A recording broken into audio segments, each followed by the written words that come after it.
إلى حضرة النبي سيدنا محمد صلى الله عليه وسلم وآله الكرام وأصحابه العظام وإلى مشايخنا والمسلمين أجمعين، خصوصا إلى والدنا وأولادنا وأسرتنا وقراباتنا أجمعين، خصوصا إلى سيدنا وشيخنا الشيخ حاج محمد عيسى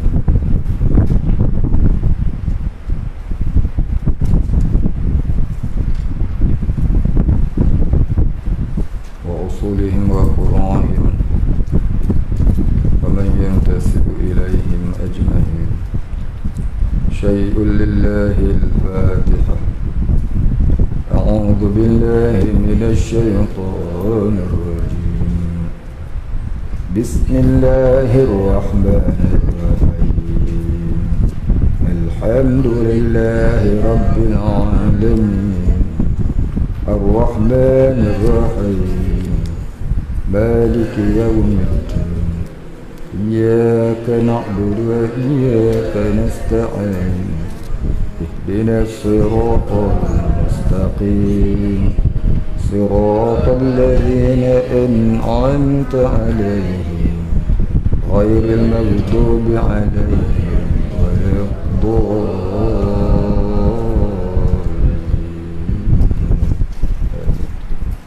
الحمد لله رب العالمين، والصلاة والسلام على أشرف الأنبياء والمرسلين وعلى آله وصحبه أجمعين. رب اشرح لي صدري ويسر لي أمري واحلل عقدة من لساني يفقه قولي. ولا علم لنا إلا ما علمتنا إنك أنت العليم الحكيم. رضينا بالله ربا وبالإسلام دينا وبمحمد نبيا ورسولا.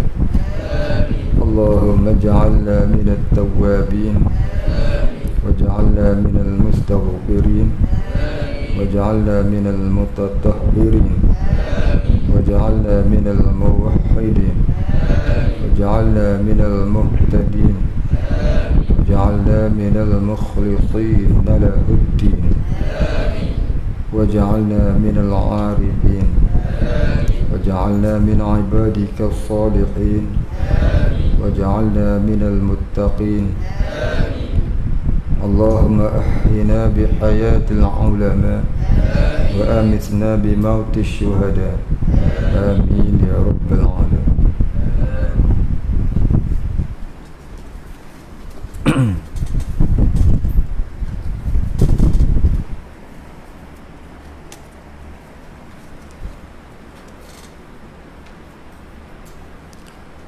Bismillahirrahmanirrahim. Kita sambung kitab Aqidatul Mu'minin Jawi, muka surat 117.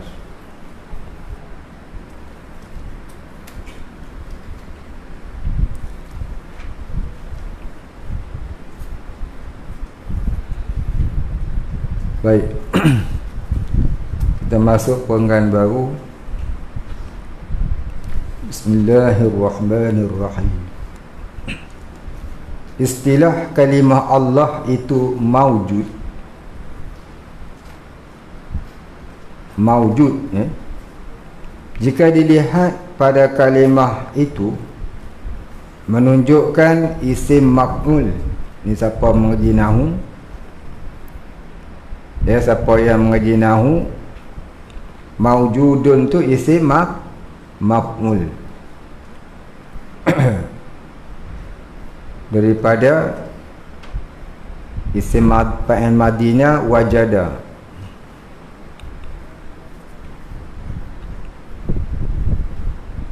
Berarti, yang berarti. Kalau isim maf'ul berarti, dia kata yang berarti, yang diadakan. Bukan datkan tu, diadakan. Dal alif, diadakan. Diadakan pula kan. Diadakan. Dal, alif tu ada hamzah di atas dia. Dal, alif tu ada hamzah di atasnya. Lepas tu dal, alif pula. Diadakan gitu. Yang ni yang diadakan, iaitu maf'ulun bih. Maf'ulun bih ni yang maknanya yang kena buat. Macam makhluqun, maujudun. Makhluqun maknanya yang diadakan, yang dijadikan, yang diciptakan. Di maujudun maknanya yang diadakan. Jadi Allah itu yang diadakan. Adakah Allah tu yang diadakan? Siapa yang mengadakan Allah? Jadi kalau kita pasang makna maujudun itu dengan maf'ulun bih, tentulah salah. Takkan Allah Ta'ala itu yang diadakan, bahkan dia yang mengadakan. Kenapa pula dikatakan Allah tu yang diadakan? Baik. Tetapi dikehendaki di sini, yakni dalam makna Allah itu maujud, bukan isim maf'ulun bih, dengan maksud maf'ulun bi makna al-fa'il.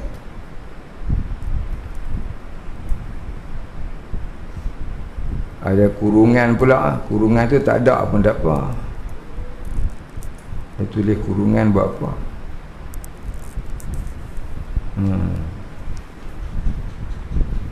Dikehendaki di sini dengan maksud maf'ulun bi ma'nal fa'il, bukan maf'ulun bih. Kalau maf'ulun bih maknanya Allah itu Tuhan yang diadakan.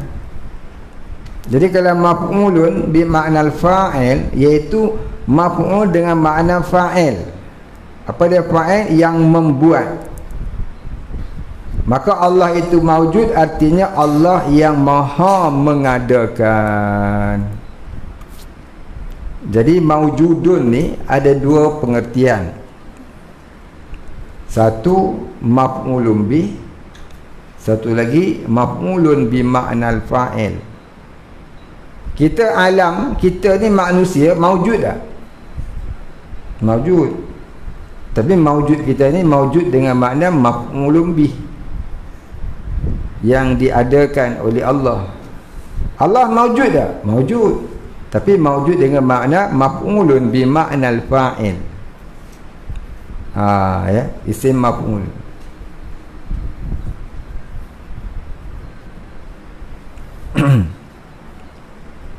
Jadi orang yang menghafal tasrif, dia pernah jumpa lah isim maf'ul ni.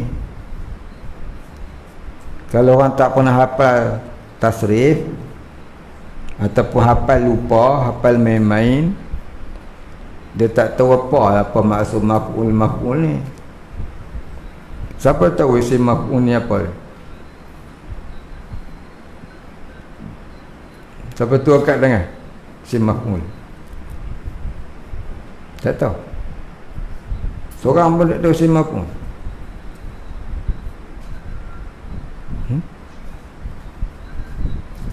Seorang pun tak tahu apa dia isim maf'ul.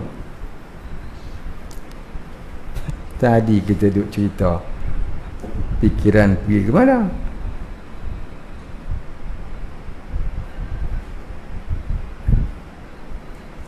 Tak pernah menghafal tasrif 10?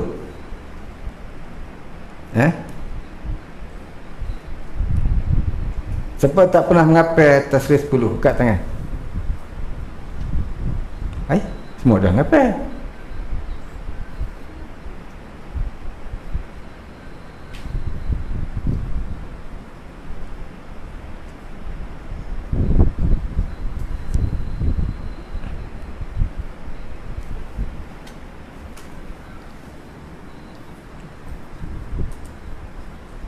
Muhammad tak pernah hafal tasrif 10?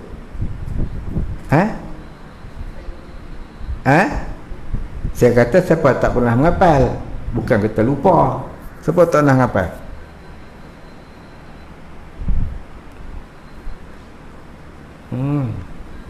Habis tu dah mengapai dah apa dia makna isim maf'ul ni.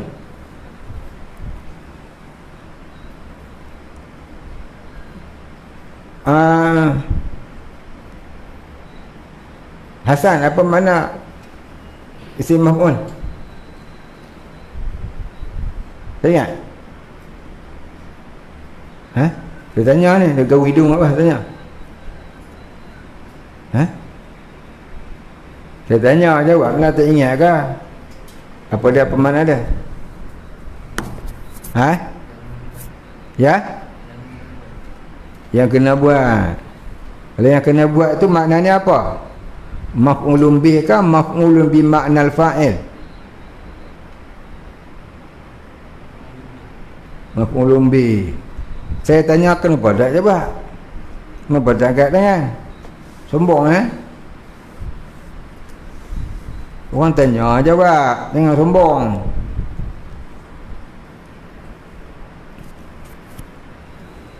Orang tanya aja jawab, jangan sombong. Saya tanya siapa yang tahu, angkatlah tangan. Lepas ni saya tak mau tanya lah ke sapi. Tanya memang biar faham-faham, tak faham sudah. Kita tanya buat memang.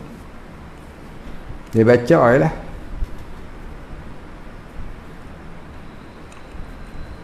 Maka Allah itu maujud, artinya Allah yang maha mengadakan. Dah habis. Sifat salbiyah. Sifat salbiyah artinya adalah penafian. Salbiyah maknanya penafian. Dikatakan juga sifat salbiyah itu dengan makna insilabun, iaitu ternapi. Pengertiannya, ternapi perkara yang tidak layak bagi Allah, seperti di dalam jadual berikut.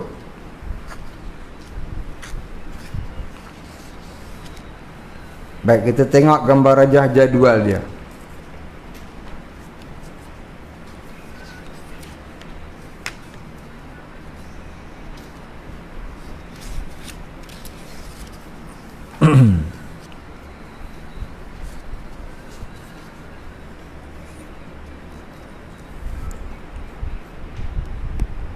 Baik, cuba tengok dalam kotak tu. Satu kotak besar tu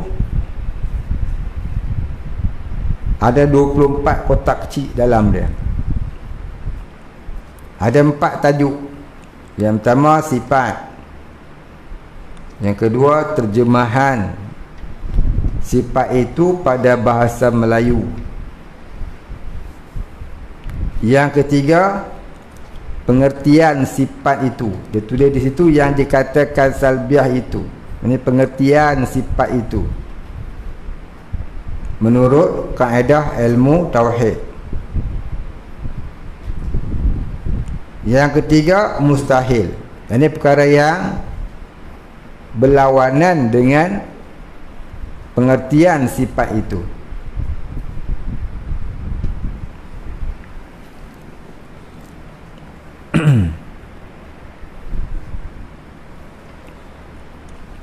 Baik, saya ulang lagi sekali.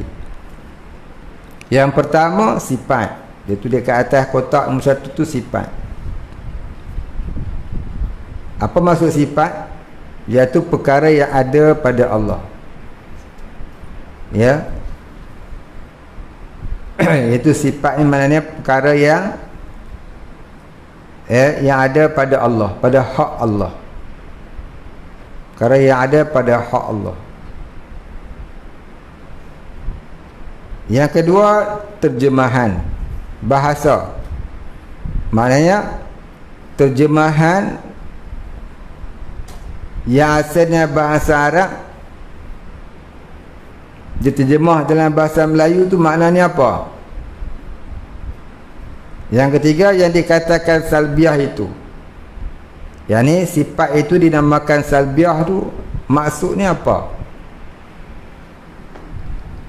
Yang ketiga, yang keempat mustahil. Sifat yang berlawanan dengan sifat kesempurnaan Allah tadi. Baik, yang pertama dia tulis kidam. Kat kidam tu tulis nombor 1. Kat tepi dia tulis nombor 1. Kidam. Nombor 2 baqa. Nombor 3 mukhalafatuhu ta'ala lil hawadith. Nombor 4 qiyamuhu binafsi.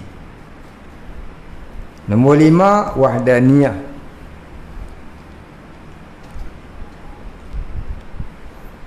Baik. Nombor 1 kidam. Kidam terjemahan bahasa. Maksud kata terjemahan bahasa itu terjemahan kalimah kidam itu di dalam bahasa Melayu. Dia tulis di situ terjemahan bahasa. Maksudnya terjemahan kalimah kidam itu di dalam bahasa Melayu. Apa terjemahnya? Sedia. Qidamun, sedia. Kalau qadamun, baca dengan kidamun, jangan baca dengan qadamun.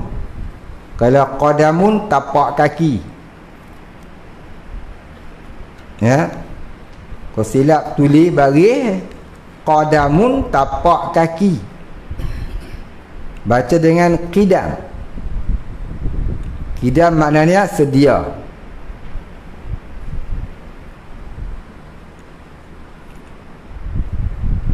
Baik. Qidam boleh juga dengan makna permulaan ataupun awalan. Ya, satu yang awal. Qidam. Boleh juga dimaksudkan qidam tu dengan yang terdahulu, pendahuluan. Ya, pendahuluan boleh juga. Contohnya kalau dalam kitab Arab dia tulis kama taqaddama zikruhu, seperti mana yang telah disebutkan dahulu.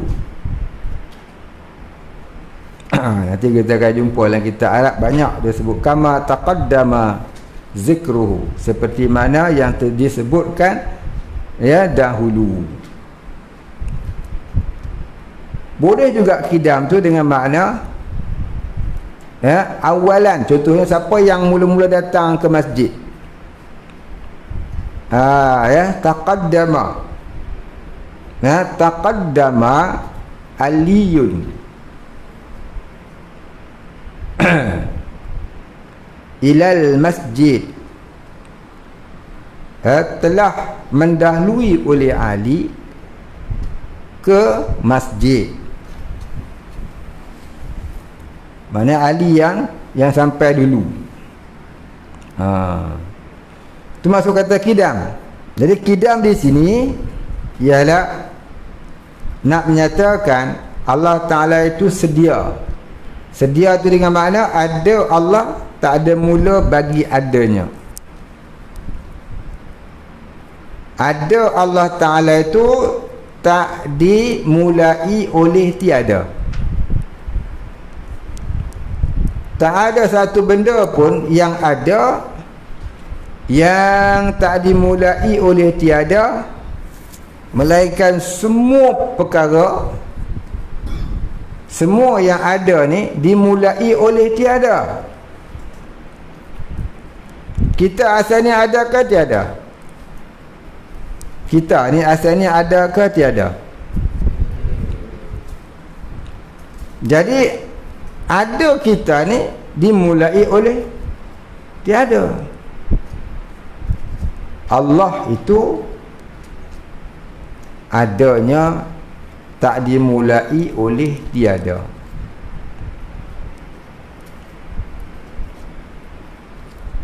Jadi ada Allah tu tak dimulai oleh tiada, hanya boleh dipaham dengan akal. hanya boleh dipaham dengan akal.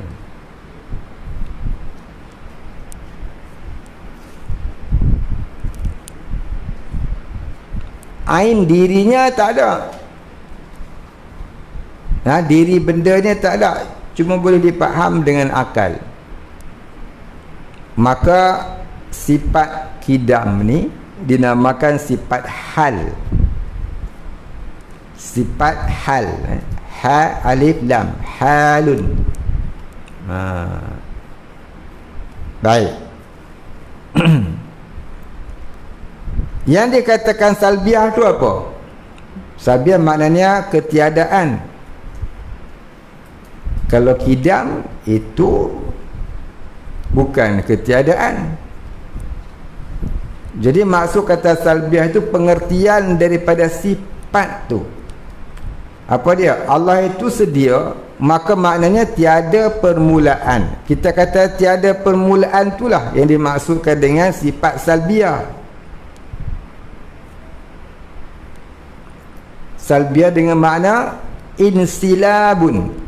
Insilabun tadi dia tulis, iaitu ketiadaan ada mulanya Allah itu. Maka tu dinamakan salbiah. Jadi kidam itu sifat yang menyatakan Allah Ta'ala itu tidak ada mula bagi adanya. Maka kita kata tidak ada mula bagi adanya tu namanya salbiah. Mustahil ada permulaan. Mustahil ada permulaan. Apa maksud kata mustahil? Allah Ta'ala ada permulaan, yakni tidak sekali-kali Allah Ta'ala itu ada permulaan bagi adanya. Macam kita dimulakan oleh ayah kita. Ayah kita oleh ayah dia, ayah dia oleh ayah dia, ayah dia oleh ayah dia sampai Nabi Adam. Ada mula. Tapi Allah Ta'ala tu adanya tidak ada mula bagi adanya.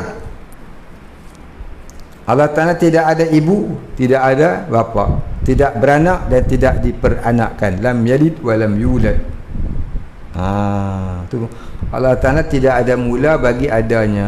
Tu kata mustahil. Mustahil Allah Ta'ala tu ada mula. Maka kidam ni satu di antara sifat salbiah. Sifat salbiah ni dinamakan juga sifat adamiah. Ain dal mim ya ta marbutah. Ya. Sifat salbiah ni dinamakan juga sifat adamiah. Adamiah jadi ain dal mim ya ta marbutah. Adamiyatun ta marbutah. Ta marbutah tu apa dia? Ta marbutah. Ta marbutah tu ta yang macam ha, ada titik. Itulah ta marbutah.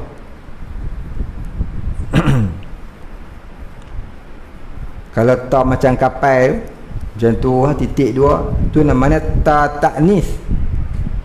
Ta ta'nis sakinah nama dia. Ta ta'nis sakinah, maksudnya ta yang menunjukkan pengertian perempuan yang sejahtera. Qalat, ja'at, apa lagi? Fa'alat, darabat, ja'alat. Kalau laki-laki ja'ala, perempuan ja'alat. Daraba laki-laki, kalau perempuan darabat. Ada ta tu. Tu nama ta ta'nis.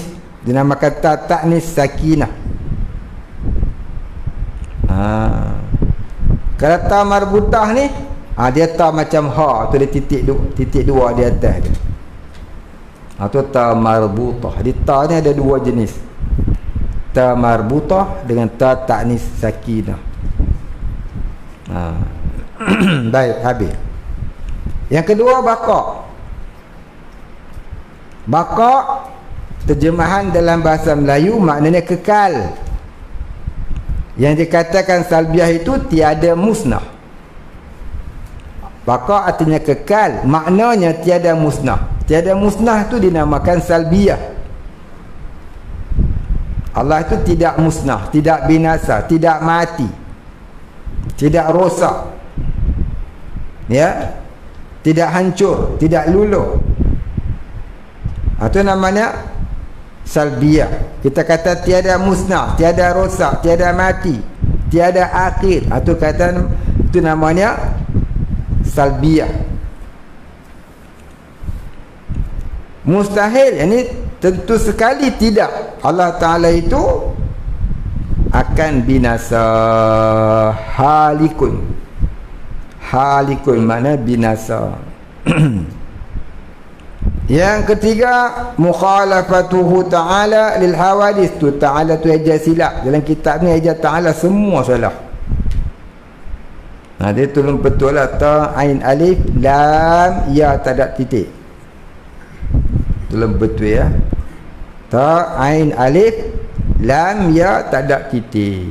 Ta'ala gitu.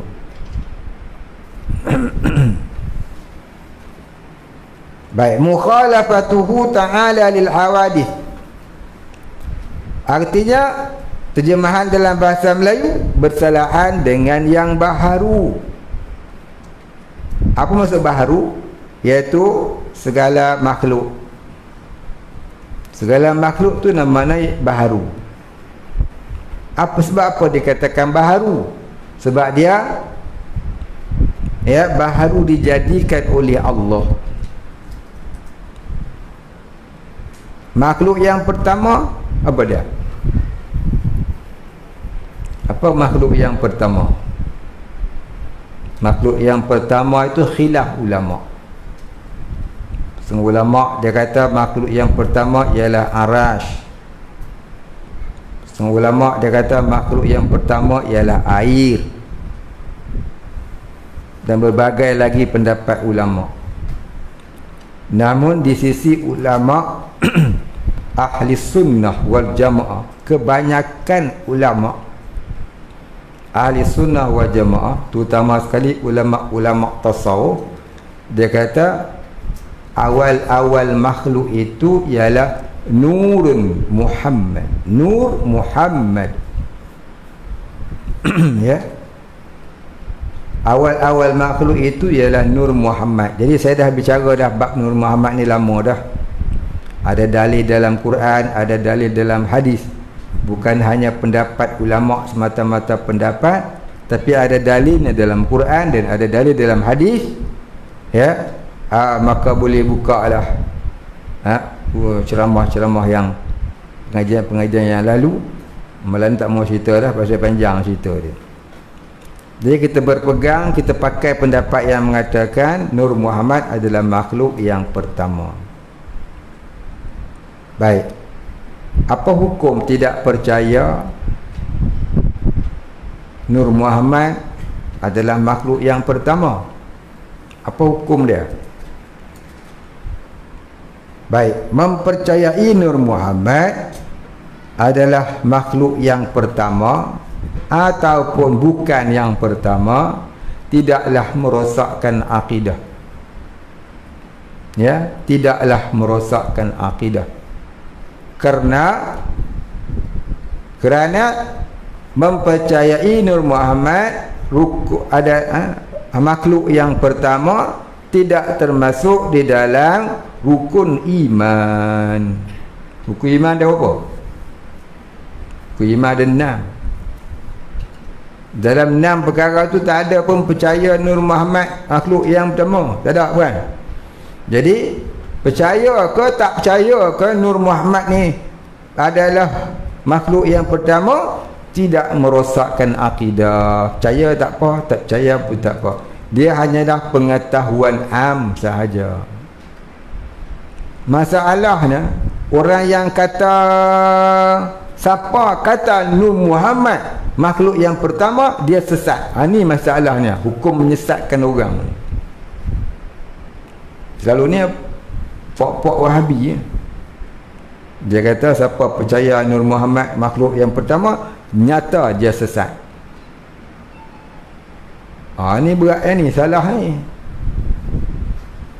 Kita tak kata pun dia sesat pasal dia tak percaya. Pasal apa? Bagi kita itu hanyalah ilmu pengetahuan am. Ilmu pengetahuan am, tahu pun tak apa, tak tahu pun tak apa, percaya pun tak apa, tak percaya pun tak apa. Tak pernah dengar pun tak apa, tak nak ngaji pun tak apa. Yang nak kena mengaji rukun iman yang 6 tu. Rukun iman yang 6 hantar mengaji. Tiba-tiba hang menyesatkan orang yang berkata Nur Muhammad makhluk yang pertama adalah sesat. Dia bukan masuk dalam rukun iman. Inilah masalah orang hari ni. Pasal apa? Pasal jahil dalam bab akidah, jahil dalam bab tauhid dan ma'rifah, ataupun dia tersalah mengaji ilmu cara-cara nak mengenal Allah. Salah mengaji tu punca jadi berlaku tu. Betulah nak mengaji tauhid ni kena mengaji ya dengan orang yang ada ambil-ambilan ilmunya dari guru yang benar, gurunya mengambil daripada guru yang benar sampailah kepada Rasulullah. Mana ada sanadnya, ada salasilah. Haram belajar ilmu tauhid dari guru yang tiada sanad. Haram belajar ilmu tauhid dari guru yang tiada sanad. Dia cuma bersunat je, bersanad tak ada. Baik. Jadi ilmu yang paling wajib bersanad ialah ilmu tauhid. Kita ni dah perlu nak ambil sanad wirid itu, nak ambil sanad wirid ini, wirid hizib itulah, hizib inilah. Tak salah, ambil lah, tak masalah. Nak ambil sanad pakai soban lah, tak salah, baguslah tu. Nak ambil sanad pakai ridak, pakai ridak pun dia ada ijazah dia. Pakai sanad, pakai serban bersanad, kena ambil ijazah. Pakai ridak bersanad, dia ada cara dia. Kalau tutup pakai, orang pakai taklah salah, boleh. Tapi kalau bersanad itu afdal. Namun belajar tauhid tak ada sanad haram. Belajar tauhid tak mau pula ambil sanad. Sedangkan belajar tauhid itulah yang wajib bersanad. Pakai serban tak ada sanad pun tak apa, tak ada ijazah pun tak apa. Cuma kalau ada ijazah, ada sanad, maka tu alhamdulillah. Ya. Aturan menerima amalan sunnah Nabi ni tidak kurang 60 perkara. Ya. Ada sanad, pakai sorban, pakai ridak. Makan labu tu pun ada ijazahnya, ada sanad dia. Ya. Bukan belajar Quran saja ada sanad. Belajar Quran ada sanad, itu sunat. Belajar tauhid bersanad itu wajib. Belajar Quran sekadar boleh baca tak apa dah, sah dah bacaan dia. Kalau kita pergi mengaji bersanad, itu lebih afdal lah. Tak ambil pun tak apa, tak berdosa. Tapi kalau ilmu tauhid tak bersanad, haram. Ilmu tauhid pakai belajar dengan Google dia. Kau Google kat handphone tu dapat. Kata Imam Abu Hasan Sya'an, kata Abu Mansur Al-Maturidi, kata Imam Sanusi, kata Imam Sa'duddin Taftazani, kata Imam Abu Bakar Al-Baqilani, kata Imam Ar-Razi, Fakhruddin Ar-Razi, kata Imam Haramain, itulah gini, kata Imam Al-Juwaini, begitu begini. Pakai baca dalam Google. Sanad tak ada. Sanad dia kat mana? You Mobile. Sebulan RM62. Tu sanad dia. Tak sah ngaji lagu tu. Sanad kena talaqi bisyekh, menghadap cikgu, menghadap guru yang ada sanad. Jadi faham itu, belajar tauhid wajib bersanad. Belajar tauhid tiada bersanad adalah haram. Itu yang jadi Wahabi tu. Dia Syiah jadi Wahabi, dia caca merba. Tahu? Caca merba. Baik. Jadi jangan duk pulun sangat duk ambil amalan sunat tu. Ambil hak wajibnya dulu. Ya. Ini pasal nak pergi ambil amalan sunat, tinggal mengaji ilmu tauhid. Cerdik. Ngaji ilmu tauhid tu dulu. Kalau kita belum menerima ijazah ilmu tauhid bersanad, dah terima dah tak apa. Ya dah terima dah tak apa. Ana belajar kitab apa ilmu tauhid kamu belajar? Aqidatun Najin. Habis ke? Habis. Dari kulit ke kulit ke? Ya. Ada tebuk-tebuk tak? Apa tebuk? Hang tak main lah. Ada. Banyak ke tak banyak? Banyak. Berapa hari dia main? Mula mari dengan akhir berdoa doa. Tu ya, tak jadi. Kalau tak datang sekadar 2-3 hari, 4 hari, ya pengajiannya 100 hari. Contohnya. Tak pergi cuma 5 hari sebab sakit. Itu dimaafkan. Dimaafkan. Tapi kalau mengaji 100 hari, tak marinya 200 hari. Kau nak jadi. Kena ada hari-hari. Kurang-kurang pun, ya, ada di permulaan, pertengahan, pengakhiran. Itu sekurang-kurang. Baik. Kalau mengaji tu katalah 100 hari khatam kitabnya, kita tak mari 3 hari, 5 hari. Yang tak mari tu pergi rujuk balik dengan kawan yang mari, supaya tidak bertebuklah kitab tu dengan, ya, tidak hadir. Maka mudah-mudahan di hari pengijazahan kitab itu dia dapatlah, dia tergolonglah dalam golongan orang-orang yang belajar bersanad. Sebab tu kita mengaji pondok jangan kurang dari 3 tahun. Sebab apa? Selalunya satu-satu kitab tu nak habis pun 3 tahun. Satu-satu kitab. Ni kitab tak tahu dah bila nak habis. Tebal. Baik, habis. Lepas tu orang dulu ngaji lama. Paling-paling kurang pun 15 tahun ngaji. Ini mengaji 3 tahun. 3 tahun tu syarat duduk di pondok lah. Dengan kurang 3 tahun. Ya. Dengan kurang 3 tahun. Nak pindah ke, nak pergi mana ke, sabar 3 tahun duduk. Kurang-kurang pun adalah 2-3 kitab khatam. Tauhid satu, fiqh satu, tasawuf satu.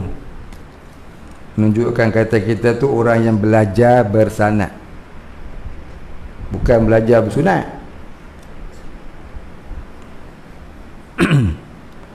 Baik. Jadi mukhalafatuhu ta'ala lil hawadis ni ialah Allah Ta'ala itu tidak syirik. Apa maksud tidak syirik? Tidak menyerupai dengan sesuatu. Itu kata tidak syirik. Allah Ta'ala tidak bersekutu dengan sesuatu, tidak menyerupai dengan sesuatu, tidak menyamai dengan sesuatu. Itu kata mukhalafatuhu ta'ala lil hawadis. Ya, terjemahan dia bersalahan dengan yang baharu. Yang dikatakan salbiah pada mukhalafah tu apa dia? Iaitu Allah itu tidak menyerupai sesuatu. Tak menyerupai sesuatu itulah dikatakan salbiah. Ternapi Allah Ta'ala menyerupai sesuatu. Salbiah maknanya, ya, ternapi. Iaitu ternapi Allah Ta'ala itu menyerupai sesuatu. Sama ada kita menafikan ataupun tak menafikan, Allah itu sudah ternafi. Ternafi makna tidak sekali-kali. Baik, habis. Mustahil. Apa dia mustahil dalam mustahil mukhalafah? Iaitu mumatsalatu lil hawadis. Mumatsalatuhu lil hawadis. Mumatsalatu lil hawadis.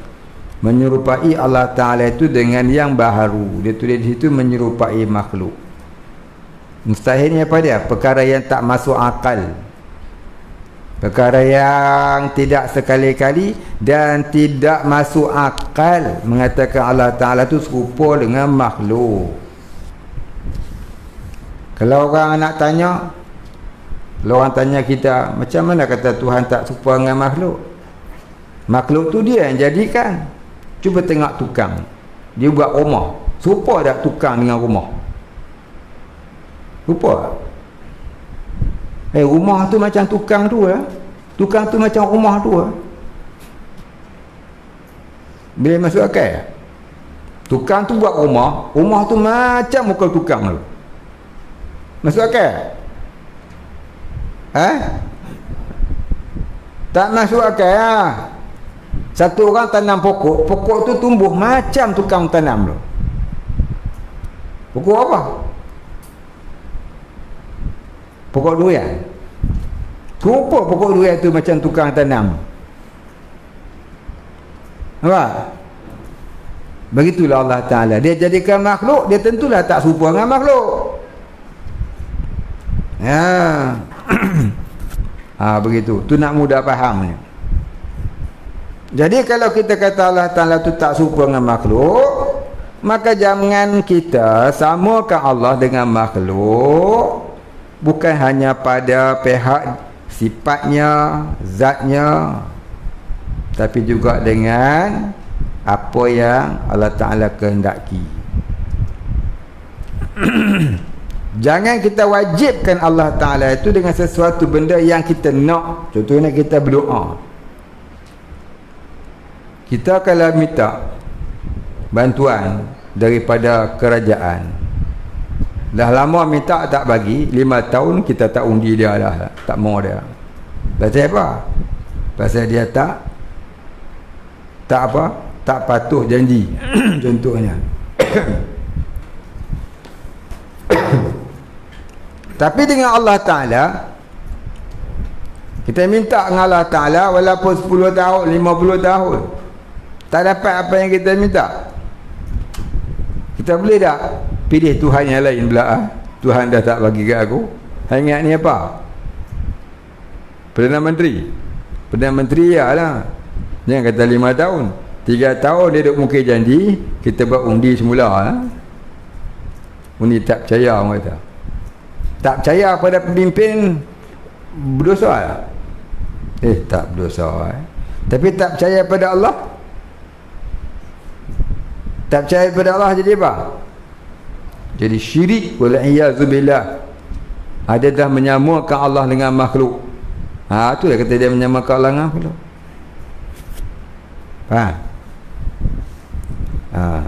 Tapi ada setengah orang telah menyamakan makhluk dengan Allah, menjadikan pemimpinnya seperti Tuhan. Ya, betul pun dia sokong, tak betul pun dia sokong. Janji itu pemimpin, kita kena sokong. Ini dia menyamakan pemimpin dengan Tuhan. Pasal apa? Pasal tak ngaji mukhalafatuhu ta'ala lil hawadith. Kena sebab tu kena mengaji. Dikatakan dalam sebuah kitab hadis, di akhir zaman orang menyembah Dajjal. Orang menyembah Dajjal kerana mereka tiada faham akan mukhalafatuhu ta'ala lil hawadith. Disangkanya Dajjal itulah Tuhannya. Ya, orang menyembah Dajjal pasal tak faham mukhalafatuhu lil hawadith. Dajjal ni ada 2 jenis. Dajjal ni ada 2 jenis. Nabi kata di akhir zaman akan terbit Dajjal. hadis sahih tu baik cerita dah. Yang tu semua kita dah reti dan kita faham. Dan ada sebuah hadis Nabi kata, aku terlebih takut di kalangan kamu akan datangnya Dajjal sebelum Dajjal yang sebenar itu. Sebelum datang Dajjal yang merosakkan dunia, yang bawa fitnah besar kepada dunia, yang mengamalkan sihirnya sehingga orang mempertuhankan dia, ada lagi Dajjal yang lain sebelum Dajjal itu. Siapa Dajjal itu? Allah Ta'ala kata ulama usu, ulama yang jahat. Siapa ulama yang jahat ni? Iaitu ulama yang menuruti nafsunya, ulama yang membisu apabila melihat kemungkaran yang berlaku di hadapannya, tak berani nak menegur, tak berani nak berjuang dan berjihad untuk menegurnya. Ulama yang mengampu-ngampu pemerintah kerana nakkan jawatan dan gaji yang lumayan. Ini namanya ulama usuk, ulama yang jahat, orang alim yang jahat. Jadi kita kena bezakanlah mana satu Allah, mana satu bukan Allah. Jangan jadikannya bukan Allah itu seperti Tuhan. Jangan mengaji sifat 20 ni sekadar menghafaz sifat Tuhan, tetapi dalam masa yang sama mengambil makhluk pula sebagai Tuhan. Jadi dia tak faham mengaji sifat 20. Ni kadang-kadang ni ada orang alim-alim ni, dia mengaji sifat 20, faham, gila punya faham, hebat betul. Tapi dalam masa yang sama dia mengambil taghut sebagai Tuhannya. Dalam Quran kata wajtanibut taghut, jauhilah kamu daripada taghut. Sebab apa? Dalam hadis ada Nabi sebut, buka dalam kitab syarah hadis ya, orang-orang yang menjadikan pemimpin-pemimpin mereka sebagai wasilah. Terkadang ada yang menjadikan seumpama Tuhan sebab tak faham sifat-sifat ketuhanan Allah. Sebab itulah kena mengaji tauhid. Dalam arti kata tauhid yang sebenarnya, bukan sekadar boleh faham sifat 20 tiba-tiba boleh lagi mengambil Tuhan yang lain selain daripada Allah. Kalau mengambil hukum yang lain selain daripada hukum Allah, itu bermakna sudah bertuhankan makhluk. Kalau lebih mementingkan pemimpin daripada hukum Allah, itu namanya bertuhankan makhluk. Kan Nabi kata di akhir zaman manusia itu akan menjadikan duit, menjadikan harta sebagai Tuhan. Mereka menyembah al-malu wal fulusu, harta dan wang ringgit. Fulus tu makna duit, wang ringgit. Nampak? Pasal apa? Pasal inilah mukhalafatuhu lil hawadith. Pasal macam faham, rupanya tak faham-faham. Kitab habis lori dah ngaji, tak tauhid. Umul Barahin ngaji dah, Aqidatun Najin hakatam dah, Usul Tahqiq 4-5 kali hadam dah. Apa lagi banyak dah. Kita tiba-tiba menyokong orang-orang yang nak menjahanamkan Islam. Tu namanya apa? Namanya apa? Tu namanya ulama usul.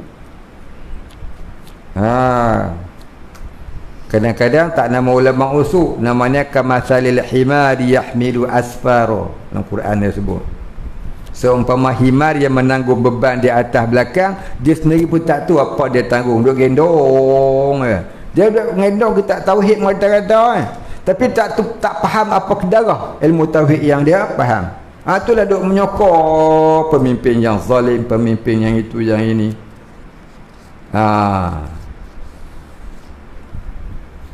Bab kepimpinan ni ada disebut dalam kitab tafsir, kitab hadis, dalam kitab tauhid pun ada. Dulu kita baca dalam kitab matan syarah matan Jauharatul Tauhid, ada yang dah khatam bukan?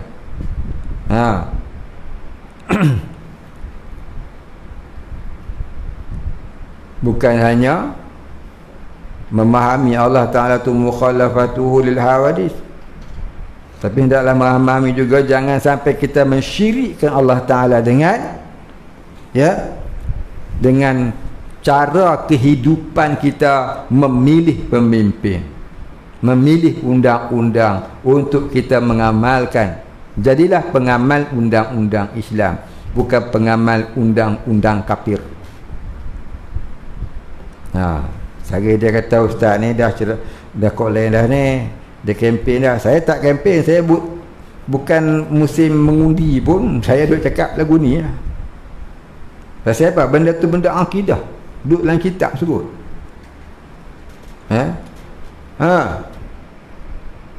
Kalau saya kempen, saya letaklah bendera apa saya kat sini. Ada bendera apa?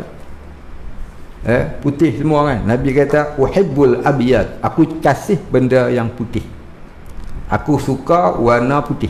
Mana ada apa-apa warna ni, merah ke jingga, mana ada? Tak ada kan? Baik. Jadi kita sebut tu yang hak. Sebab apa kita wajib ku anfusakum wa ahlikum naro, ati'u Allah wa ati'ur Rasul. Fa in tanazza'tum fi syai' faradduhu ila Allah war Rasul. Yang kita nak rujuk pada orang kafir itu buat apa? Kita rujuk pada Allah dan Rasul, rujuk pada Quran dan hadis. Kenapa nak rujuk pada orang kafir? Baik. Kemudian qiyamuhu ta'ala binafsi, iaitu berdiri dengan sendiri. Apa maksud berdiri dengan sendiri? Berdiri dengan sendiri ni ada tiga pengertian sekurang-kurangnya. Apa dia? Yang pertama, Allah Ta'ala tidak berhajat kepada yang menjadikan dirinya. Tu kata berdiri dengan sendiri, bukan berdikari ya. Salah kata berdikari. Allah Ta'ala tak berhajat kepada yang menjadikannya. Satu. Yang kedua, Allah tidak berhajat kepada tempat untuk ia wujud. Maka salah orang kata Tuhan duduk atas arash. Pasal apa? Tu berarti dia berhajat kepada tempat. Dua. Yang ketiga, Allah Ta'ala itu tidak mengambil manfaat dari makhluk yang ia jadikan, serta hukum yang ia turunkan. Kemudian Allah Ta'ala itu maha kaya. Kaya dengan makna itulah, ya. Allah itu tempat tumpuan sekalian makhluk. Itu masuk kata qiyamuhu ta'ala binafsi. Sekurang-kurangnya dua perkara kita kena faham. Sekurang-kurangnya dua perkara kita kena faham dalam bab qiyamuhu ta'ala binafsi. Apa dia? Allah itu tidak berhajat kepada yang menjadikannya. Yang kedua, Allah itu tidak berhajat kepada tempat untuk ia wujud. Itu maksud qiyamuhu binafsi. Kita duduk faham Allah tak berhajat kepada penolong pada pihak ia mentadbir sekalian alam. Itu salah. Allah tak berhajat kepada penolong, kepada bantuan di dalam pentadbirannya. Itu dalam bab wahdaniyah pada af'al, keesaan pada perbuatan Allah, dalam bab wahdaniyah, bukan dalam bab qiyamuhu binafsi. Maka salah faham itu taklah mencederakan akidah. Cumanya kita tu tak sempurna pengenalan diri kepada Allah. Baik.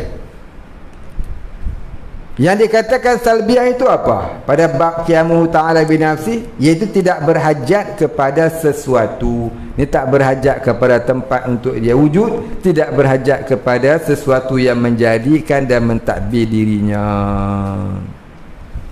Maka mustahil. Apa yang mustahil? Mustahil Allah itu berhajat kepada sesuatu.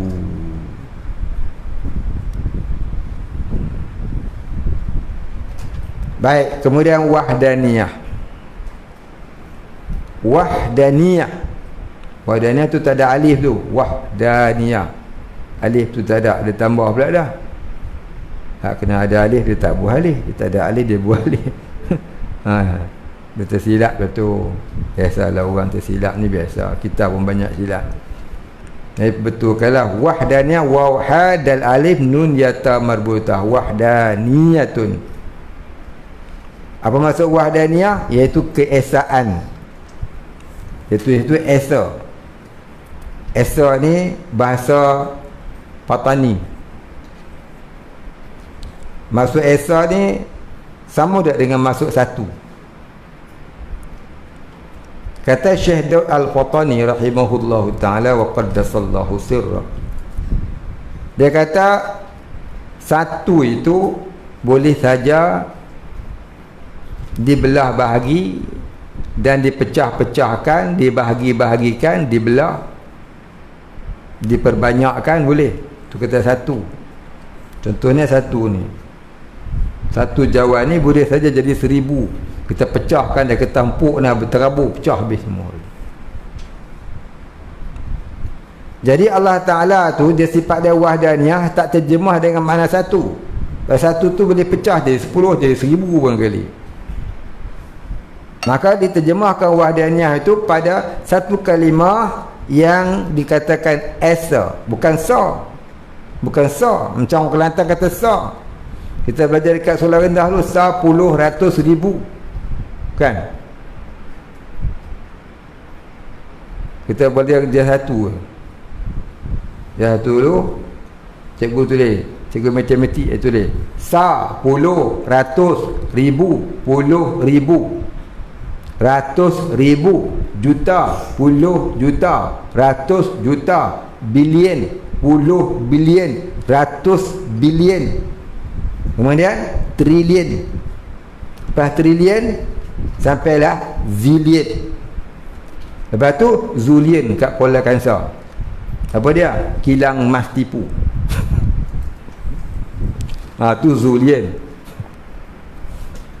Ada tinggi pada zilion kot. Tak tahu Tapi taklah tipu. Tu kilang emas orang Melayu punya. Itu bagi orang-orang yang nak pakai emas tapi tak mampu nak beli hak mahal-mahal, belilah emas zulion, bukan zilion. Hatta dia 5 harga pun tak mahal. Kilang Melayu dekat Kuala Kangsar, bukan emas. Dia pun khabar dah ni emas zulion, bukan emas 916, emas campuran. Jual tak laku. Beli mahal ke jual tak laku. Jual kat kawan boleh pajak kadang tak boleh. Arah nu tak boleh. Baik.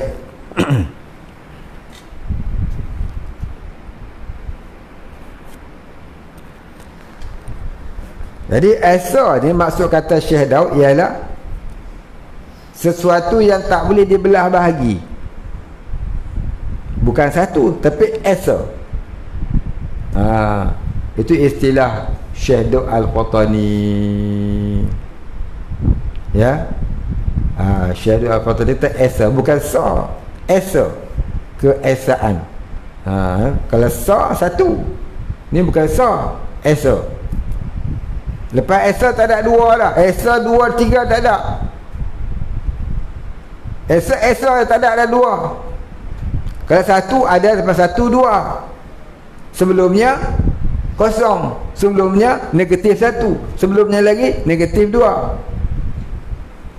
sampailah negatif zilion trilion.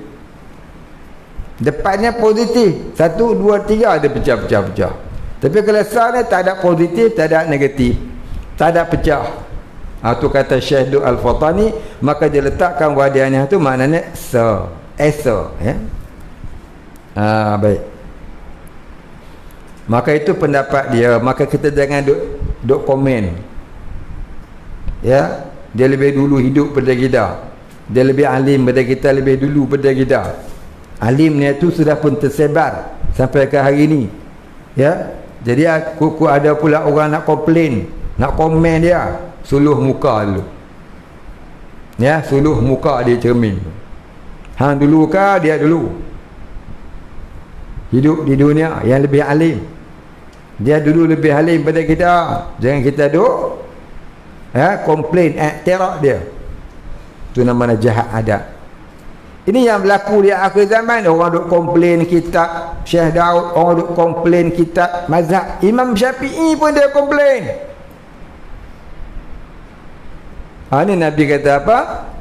Tanda-tanda nak kiamat, orang jahil mengaku dirinya alim, mengkondem ulama-ulama yang terdahulu. Dia ada. Siapa ulama tu? Belamba. Antaranya Wahabi ya.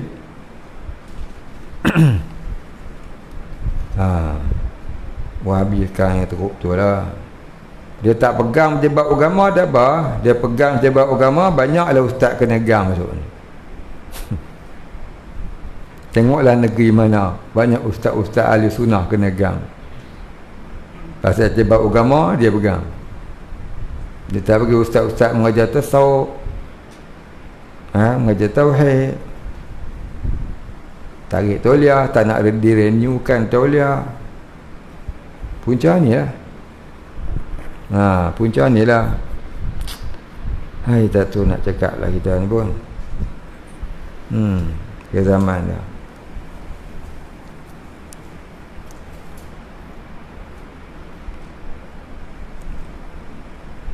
Jadi sebab tu kita pertahankan ahli sunnah wal jamaah.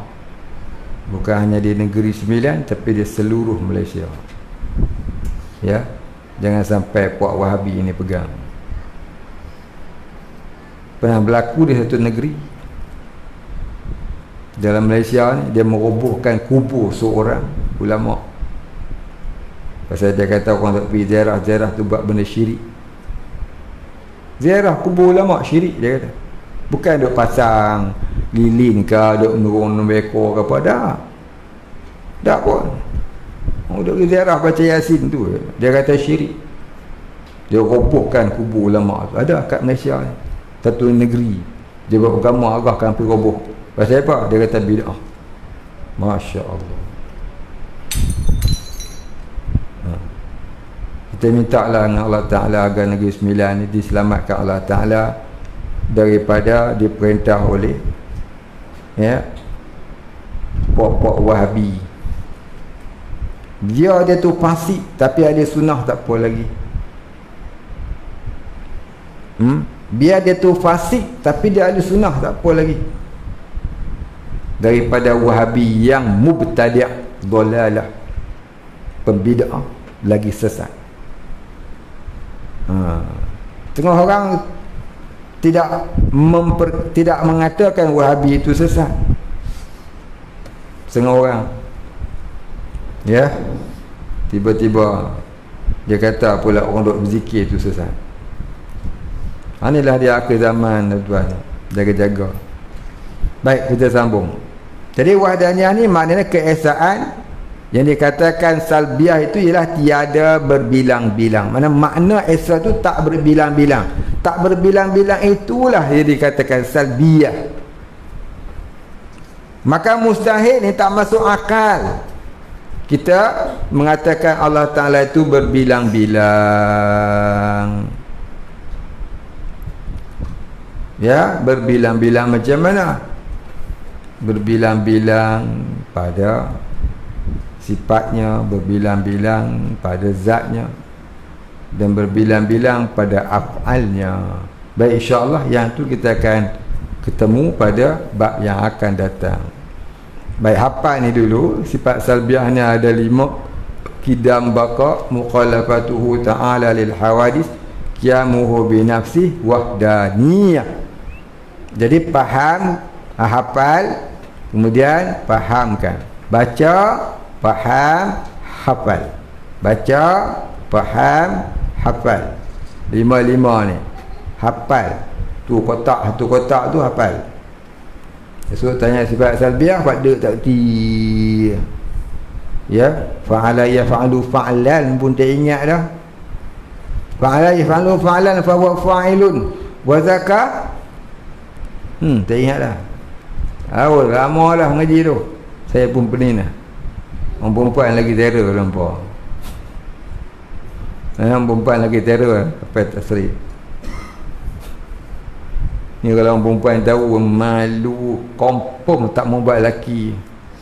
Nampak orang perempuan denganlah buat lelaki kat orang dalam ni susah lah, malu. Fa'ala yaf'alu fa'lan tu sambung tak kerti dah. Lama duduk dengan setahun lebih tak tahu. Orang perempuan lagi pandai bawa malu, bawa malu tu ni. Duduk pondok yang tu yang paling mula mengaji sebulan masuk apa tu sampai mati duk ingat. Tapi pondok ni tak boleh ingat. Saya pelik tu lah. Apa dia buat tak tahu. Makan ayam hari-hari. Try makan ikan masin buat tu juga. Kita nak makan ikan masin. Belilah ikan masin try makan buat tu juga. Makan nasi dengan garam je kot.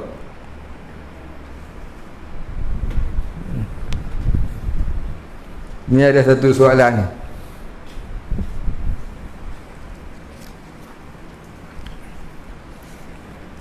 Dia tanya, bolehkah ustaz bolehkah terangkan tentang takawuh? Apa benda takawuh dan apa hukumnya?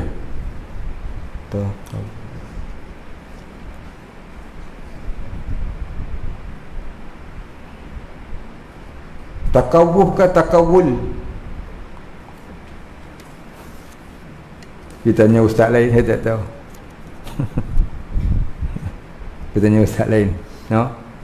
Yang bertanya ni Fatimah Az-Zahra. Itulah tanya ustaz lain. Saya tak tahu apa takawul, saya tak tahu. Dia minta Fatimah Az-Zahra tanya ustaz ke ustazah lain. Saya tak tahu makna takawul. Wallahu a'lam.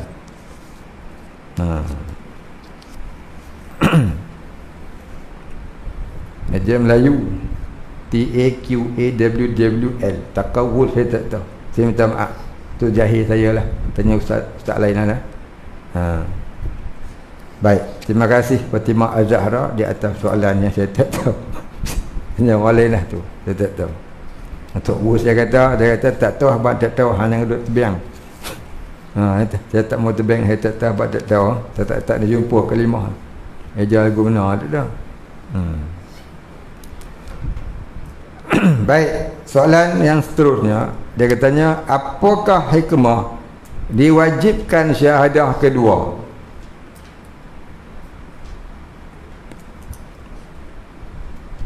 Baik, dia tanya apakah hikmah diwajibkan syahadah yang kedua?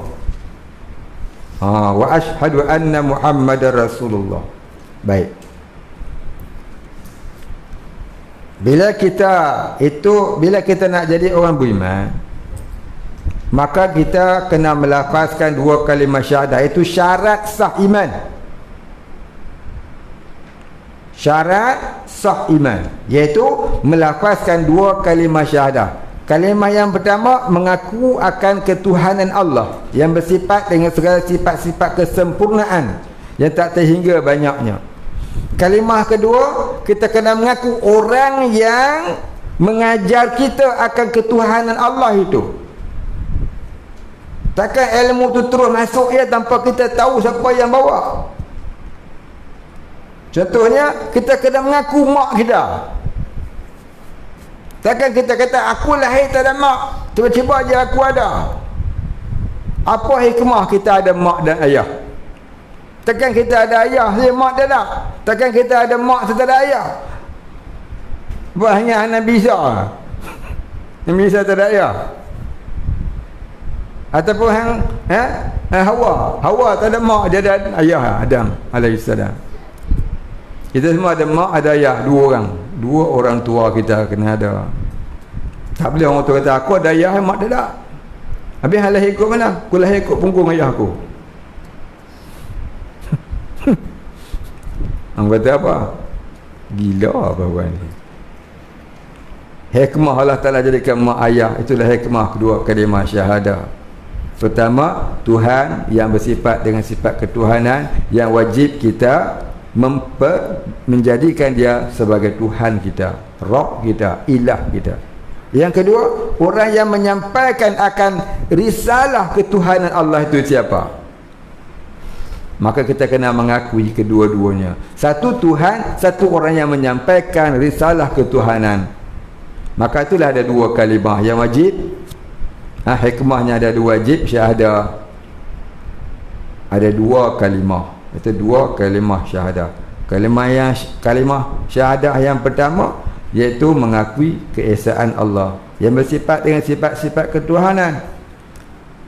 Kalimah yang kedua menyatakan orang yang menyampaikan risalah itu kepada kita. Maka terbatallah orang yang hanya berkata, aku hanya beriman dengan Allah, tapi aku tak beriman dengan Rasulullah, dengan Muhammad. Pasal apa? Dia pun makhluk macam aku juga. Maka terbatallah imannya dan terbatallah logiknya. Kalau dia kata lagu tu, kita katakan dia lagu ni lah. Ada mak ada ayah lah. Tak ada, dia kata. Aku tiba-tiba ada sendiri. Itulah ibarat dia. Kalau lagu tu, kalau adalah lagu tu, barangkali dia Nabi Adam lah kot. Nabi Adam mak tak ada, ayah pun tak ada. Betul tak? Orang yang tak ada mak ayah dalam dunia satu Nabi Adam alaihissalam. Satu tu tak ada sebelumnya, tak ada selepasnya, dan tak akan ada dah sampai bila-bila. Begitulah. Wallahu a'lam. Tanya orang lain lah pula kat tu sekali.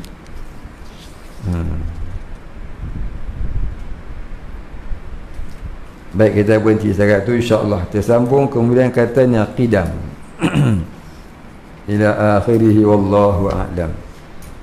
Fala ilma lana illa wala ilma lana illa ma 'allamtana innaka antal alimul hakim, wallahu a'lam. Al-Fatihah. A'udzu billahi minasy syaithanir rajim. Bismillahirrahmanirrahim. Alhamdulillahi rabbil alamin. Ar-Rahmanir Rahim. Maliki yaumiddin. Iyyaka na'budu wa iyyaka nasta'in. Ihdinas siratal mustaqim. Siratal ladzina an'amta 'alaihim ghairil maghdubi 'alaihim waladdallin. Bismillahirrahmanirrahim. Alhamdulillahi rabbil alamin. Wassalatu wassalamu ala asyrafil anbiya'i wal mursalin ala alihi wa sahbihi ajma'in. Allahumma ighfir lana dhunubana warhamna wa antal ghafurur rahim. Allahumma ighfir lana dhunubana wa liwalidina warhamhum kama rabbayana shighara. ولمشايخنا وللمسلمين أجمعين برحمتك يا أرحم الراحمين. اللهم نور قلوبنا بنور معرفتك يا فتاح يا رزاق. افتح لنا فتحا قريبا كما فتحته على أنبيائك وأوليائك وعبادك الصالحين. صلى الله على سيدنا محمد وعلى آله وصحبه أجمعين. سبحان ربك رب العزة عما يصفون. سلام على المرسلين. الحمد لله رب العالمين.